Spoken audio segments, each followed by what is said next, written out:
¿Podría hablarse de una historia musical del municipio de Ingenio? Y si es así, ¿qué ritmos o expresiones musicales son propias?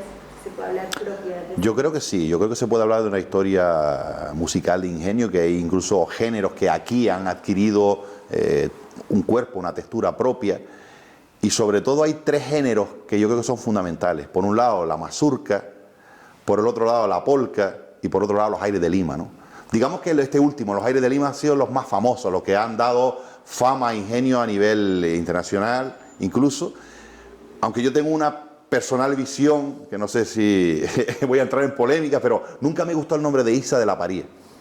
Yo personalmente no lo comparto porque ni es una Isa, aunque hable de parías y tal, pero bueno, aquí está, ya está la vía firme. Te cuento rápido, y yo creo que todos lo que hemos vivido esos pequeños estamos de acuerdo con esa matización que has hecho.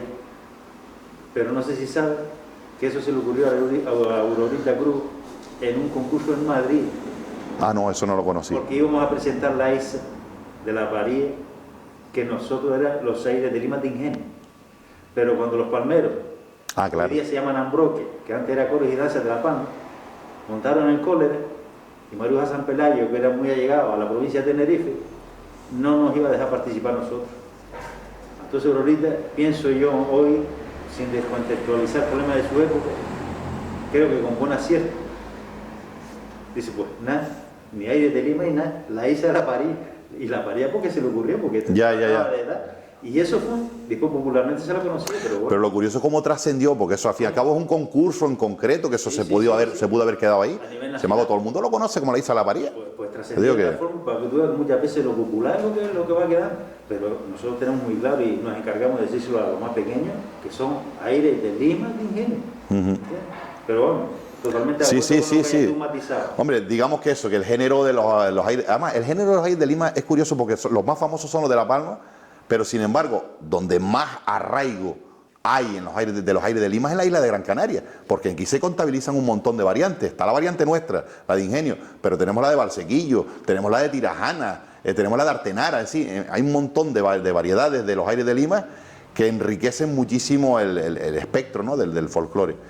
Te hablaba también de la polca. Hay una polca que yo le tengo mucho cariño, es la polca del Carrizal, ¿no? La polca del Carrizal, que tiene una cadencia además muy particular y, en fin, que no deja de ser interesante.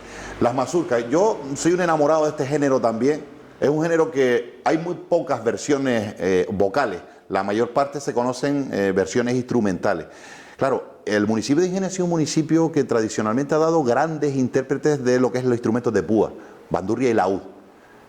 Por citar algún ejemplo, me viene, por ejemplo, tuve la suerte de conocerlo, aunque ya estaba muy viejito el pobre, a Antoñito Candelaria, que es de la parte alta del municipio, la parte de lo que es el Vigete, esa parte, sí, cerca de Cazadores, que tenía un repertorio de música de laúd interesante. Tuvo algunos seguidores, me acuerdo, por ejemplo, Juan González, que es el actual dueño del bar de La Pasadilla, que también fue alumno suyo y que conserva un montón de piezas.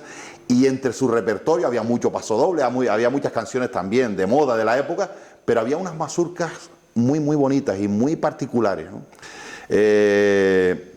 Otro intérprete, por supuesto, que ese sí tuve la gran suerte de haber aprendido de él, es Manuel Sánchez, Manolito Sánchez, que en la bandurria es uno de los mejores que yo creo que haya dado la isla de Gran Canaria. En el sentido, además me sorprendía cómo aquel hombre con aquellas manos tan gruesas, con aquellos dedos tan gordos, podía mover con tanta rapidez y precisión, podía moverse en lo que es la escala de la bandurria, ¿no?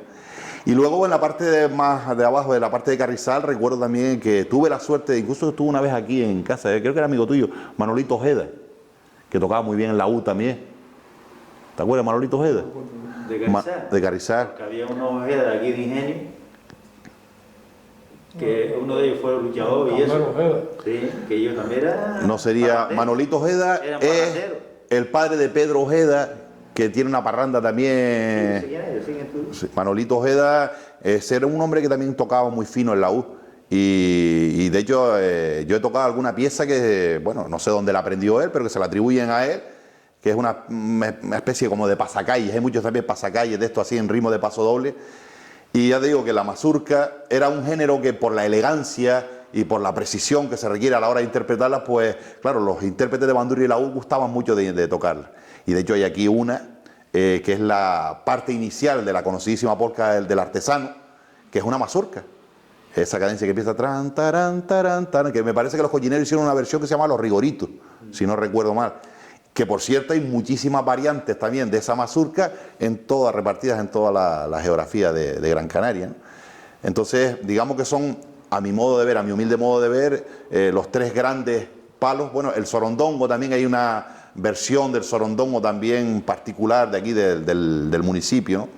Y por supuesto, ahí podríamos hablar también de que a lo mejor los palos grandes como la isa, la folía, la malagueña, pues adquieren su propio estilo en el municipio, pero ya se viene un poco ya más motivado por la forma de cantar de los solistas, ¿no? Pero digamos que a lo mejor en los otros tres géneros que sí te comenté, ahí sí que se ve más la personalidad ingeniense, ¿no? Muy bien. Y ahondando un poco como en esa historia de los aires de Lima, ¿de dónde llegan esos aires, esas mazurcas, esas polcas? ¿De la península? Digamos que son, la mazurca es de ese género del siglo XIX, que viene de la moda de los bailes palaciegos, que se daban en la Europa de aquel entonces. De ahí viene la mazurca, la polca, el chotis o el ciote, que también le llaman. Todo ese tipo de bailes palaciegos que pues llegan y que se establecen en las diferentes islas, ¿no? El tema de los aires de Lima, ahora mismo no sé situarte la época, no sé si son de primera o de segunda incorporación, pero sí sé que ha habido una controversia porque hay autores que defienden que, porque claro, Lima suena capital de Perú, sin embargo, de peruano nada, de peruano no tiene esto nada.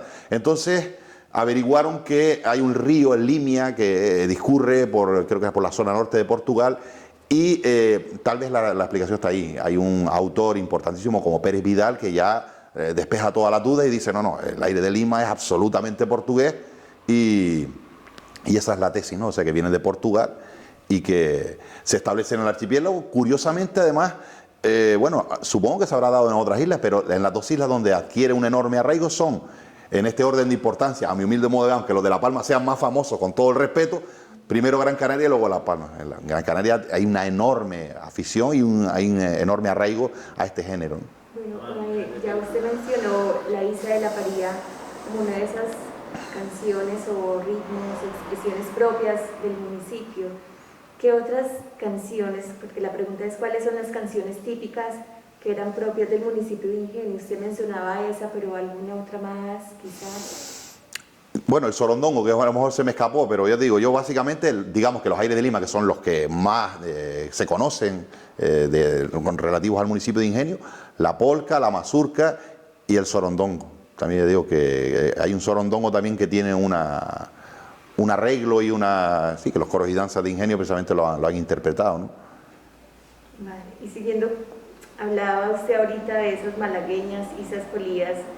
¿Toda esa música proviene de Península? Exactamente, bueno, esas son de la primera incorporación y tienen una procedencia claramente peninsular. Bueno, la malagueña, su propio nombre lo delata, o sea, tiene que ver con esa provincia de Andalucía. La isa pues tiene que ver con la jota. De hecho, incluso me llamó la atención que hasta no hace muchos años, bueno, cuando te hablo no hace muchos años, estamos hablando de hace 50 años, pero bueno, que había intérpretes, me viene a la mente el puntero, el célebre Sebastián Ramos, el puntero, que él cuando iba a cantar decía que se iba ya una jota, vamos a arrancarnos por una jota, o sea, no le llamaba isa, le llamaba jota. Y entonces, aunque esto lo he visto más en la provincia occidental que en la oriental, ¿no? Llamarle jotas a la isa, o sea que ya se nota claramente entonces su origen, ¿no? Y con el tema de la folía, bueno, la folía es un género bastante controvertido en ese sentido, aunque para mí es el género por antonomasia de la música canaria. Yo, cuando hablo de folía, siempre digo, aparte, palabras mayores. Incluso yo soy de los que tengo la tesitura que en su momento, cuando se debatió el tema de cuál podría ser el himno de Canarias, que pusieron el arrorró, que es una melodía también maravillosa, pero pienso que con más poder aglutinador de toda la población canaria y sobre todo por esa coincidencia que tenemos todos, creo que la folía tenía que haber sido elegida como el himno de todos los canarios, ¿no? Folía, como su propio nombre indica, es una palabra francesa, pero es que después los bailes tienen reminiscencias aborígenes y en lo que es los arreglos musicales y la evolución tiene algo también de portugués, o sea que fíjate qué mejor manera también además de definir la personalidad del pueblo canario, que somos un poco de todo, ¿no? Y por ahí voy otra vez tirándote lo del tema del himno de Canarias, que podía haber sido más una folía que un arrorró, ¿no? Vale, muy bien. ¿Y cuáles son los instrumentos musicales que acompañan esos ritmos en la música tradicional de México? Yo no conozco aquí instrumentos particulares que se toquen a diferencia de otros lugares, o sea, los de siempre, o sea, bandurrias y laúdes para lo que es la parte solista, guitarras para el tema de los acompañamientos y timples, ¿no? Para el tema de los acompañamientos. A lo mejor habría que citar en algún caso puntual, me acuerdo de cómo se llama este hombre, Narcisito era, que tocaba el violín. Sí. Se usa el violín a lo mejor en algunos géneros, por ejemplo, el Rancho de Ánimas, que yo no me acuerdo, mi padre sí se acuerda del Rancho de Ánimas, que estaba este hombre, Narcisito se llamaba el señor este, que tocaba el violín. Entonces a lo mejor en algunos casos puntuales el violín. Y en los ranchos de Ánimas también se tocaban unas espadas a modo de percusión que daban ese tintineo metálico. Polinario era solista, ¿no? El que echaba adelante, que le decía. Sí, ese era el más que destacaba. Pero había muchos viejillos, Francisco Fosca, no me acuerdo más, ¿verdad? Había muchos. Y yo salí muchas veces, yo de chico, salimos de la camarilla del cuarto, salíamos detrás de ellos. A ver, los rancheros tocando. A ver, los rancheros, ¿verdad? Era con cuchara, con... Sí, con espada, como dice Carmelo. Espada. Y entraba, recuerda si tenía pandero. Tenía montones de... pero eran, no eran cuerdas ni nada. Y recuerda si entraba a las casas también. Yo normalmente yo no recuerdo que iba atrás de ellos. Por las calles, ¿no? Por las calles. Sí, el pandero también es otro instrumento, pero bueno, el pandero también es un instrumento usado en la música tradicional de tiempo también. ¿Y de los pero sobre todo, se acuerdan? Coño, de punto cubano yo creo que sí, coño, tuvo un maestro bueno que era Panchito y Pepito Rafael, coño, que los conocí personalmente, apenas. Apenas Panchito y Pepito Rafael, ¿no? Sobre todo Panchito, yo con Pepe Rafael lo conocía. Algo de los puntos cubanos, Hombre, yo recuerdo de aprender a cantar y a tocar el punto cubano de la mano de Panchito, de don Francisco David González, vamos a poner su nombre como es, ¿no? Aunque lo conocían por un apodo que no voy a nombrar, ¿no? Y Panchito, pues, conocía muchísimos puntos que eran sacados a lo mejor de, o bien de, incluso hasta de poesía de Juanico Nuez, o sea, él sacaba de un poco de todo. Y eran muy célebres. Pero esa gente era... ¿improvisadores o se sabía el punto de memoria? Yo creo que era un poco de todo, o sea, lo que yo conocí de Panchito eran ya poemas ya hechos, pero sí he oído decir de controversias improvisadas, que a lo mejor mi padre sí puede a lo mejor dar más información. Hay una simpatiquísima, parece ser que, por lo que es lo que sé, con todo el respeto a algún familiar, si me está viendo, pero parece ser que los dos tuvieron la mala suerte de sufrir infidelidades. Es decir, que alcanzaron cuernos por lado y lado, ¿no?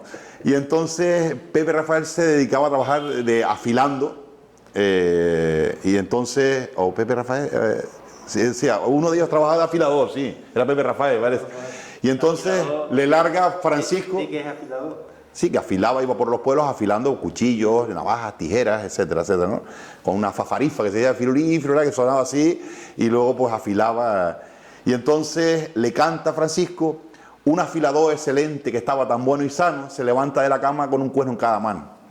Claro, el otro hombre ofendido que intenta responderle pero que se ofusca, que no le viene la dichosa estrofa a la cabeza, ¿qué hace? Se saca un billete de 100 pesetas de aquel entonces, le dice, toma, cóbrate y devuélveme, amor. Y esta controversia fue muy conocida, ¿no? Y además la expresión cóbrate y devuélveme, digamos un equivalente al quid pro quo, una cosa por la otra, se sigue empleando todavía. En el día a día de muchos ingenienses, ¿no? Cuando pasa algo de ese, toma, cóbrate y devuelve. Y viene por esa célebre controversia entre Pepe Rafael y... ¿Eso perdurar lo del cóbrate y devuelve? El cóbrate y devuélveme, sí, esa es una expresión que se sigue usando mucho. Que digamos que significa eso, ese quid pro quo, ¿no? Una cosa por la otra.